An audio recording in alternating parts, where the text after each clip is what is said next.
how did you meet Pat Alexander and end up asking him to write this book? Well, I knew Pat for quite a while before the book. And the more Pat and I talked to each other, we had a lot in common. And just we belonged to the same country club, we love of golf, and a love of adult beverage or two.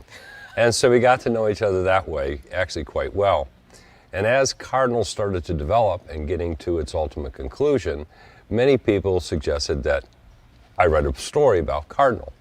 And I didn't want somebody just to write a story. I actually wanted someone who knew me, knew what kind of person I was, all the good, bad, and different. And I wanted someone who would also be familiar with all the people around the story of Cardinal. And so I wanted somebody to actually do an amalgamation of what many people thought, rather than a singular view of the way I thought the story would go. And Pat seemed to fit the bill. He took god-awful longer than I ever thought it would take. I mean, I was like, Patrick, how long does it take to write a sentence?